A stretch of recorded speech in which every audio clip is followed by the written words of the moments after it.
Gimana kalau kita tanya-tanya tentang proklamasi kemerdekaan? Lah, boleh. Ayo yuk kita tanya-tanya yuk. Ibu, izin bertanya nih, kan sebentar lagi nih hari 17 Agustus ya. Nah, mau nanya nih, apa sih makna proklamasi bagi ibu? Bagi ibu sebagai guru, proklamasi itu artinya kebebasan. Kebebasan untuk belajar, menerima ilmu, memberikan ilmu kepada siapapun tanpa memandang dia itu dari golongan mana, dia itu bangsa apa. Selama dia ada di Indonesia, ya dia punya hak yang sama untuk belajar. Wah, bagus banget ya jawabannya. Makasih ya ibu. Akang-akang sebelah sana yuk. Halo Kang, permisi. Kalau punya sebentar, boleh kenalan? Boleh, nama saya Dimas dari 11 Utara. Nama saya Andra dari 11 IPA. Nama saya Akbar dari 11 Nama saya Sandi dari kelas 11 IPA 8. Sebentar lagi kan proklamasi nih. Nah, aku mau nanya nih ke Akang, apa sih isi teks proklamasi itu? Isi teks dari proklamasi yaitu kami bangsa Indonesia menyatakan dengan ini kemerdekaan Indonesia. Hal-hal yang mengenai pembinaan kekuasaan dan lain-lain diselenggarakan dengan cara sama dan dalam tempo yang singkat-singkatnya. Terima kasih Akang. Siapa sih yang mengetik teks proklamasi itu? Kalau nggak salah tuh dipanggilnya tuh Sayuti Malik, nama lengkapnya tuh Muhammad Ibnu Sayuti. Menurut Akang, apa sih arti penting proklamasi bagi para pelajar? Menurut saya, makna kemerdekaan bagi seorang pelajar adalah satu, merdeka mendapatkan ilmu pengetahuan yang berkualitas. Kedua, bebas bercita-cita. Yang terakhir, terbebas dari propaganda yang berkedok ilmu pengetahuan. Baik, terima kasih Akang. Nah, ini Akang satu lagi nih. Pada hari apa sih proklamasi itu? Kalau nggak salah hari Jumat ya? Margi. Oke Kak, ngomongin tentang proklamasi nih, kira-kira Kakak tahu gak sih siapa yang menandatangani teks proklamasi? Oh, yang menandatangani teks proklamasi yaitu Insinyur Soekarno-Hatta, tepatnya pada tanggal 17 Agustus 1945. Gimana sih pendapat Akang tentang proklamasi bagi bangsa Indonesia? Kalau menurut aku pribadi sih, proklamasi kemerdekaan bagi bangsa Indonesia itu kayak puncak dari perjuangan para pahlawan gitu. Terus tanpa proklamasi ini, negara Indonesia bakal tetap ditindas. Dan negara Indonesia bakal gak bisa ngeluarin haknya sendiri. Selain itu juga, kita bakalan tetap tidak setara dengan negara lain kalau proklamasi kemerdekaan ini gak ada. Nama aku Muhammad Prima Prasetyo dari 11 IPA 8. Kak Prima boleh tanya-tanya gak? Oh, tanya tentang apa?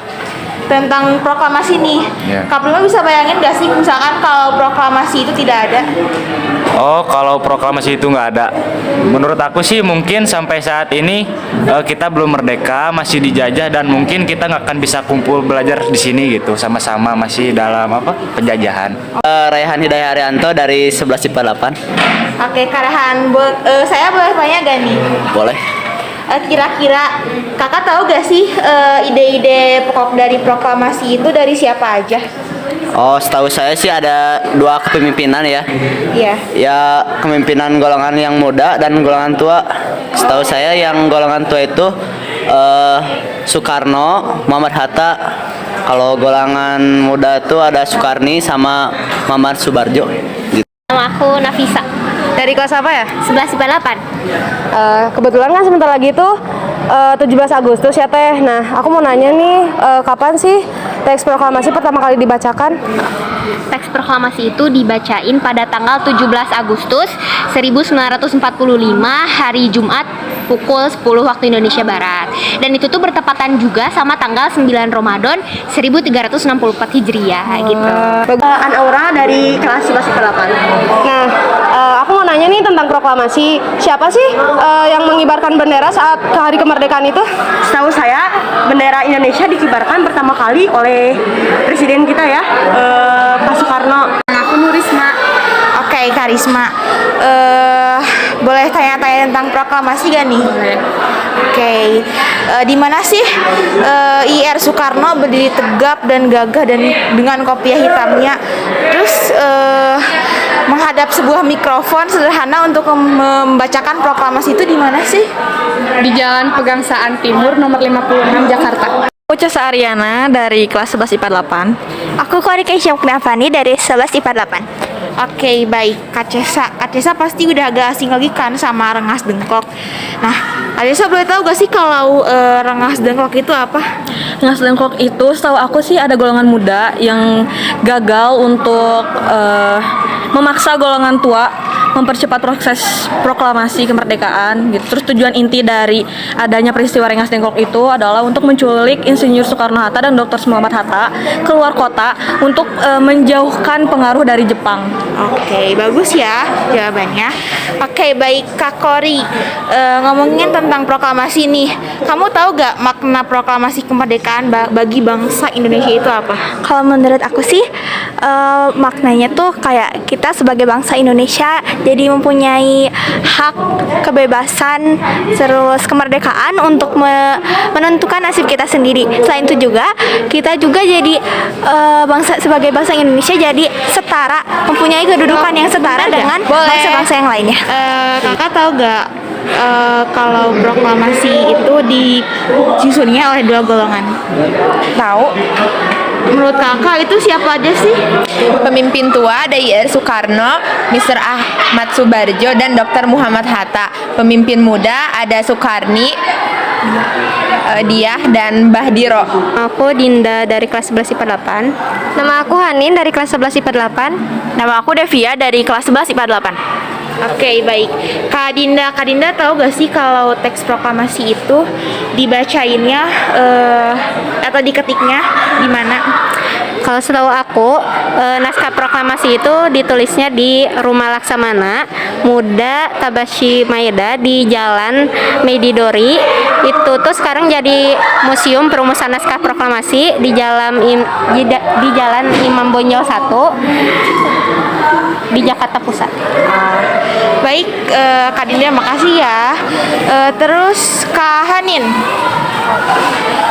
boleh tahu gak sih kalau Franz S. Mendur itu siapa?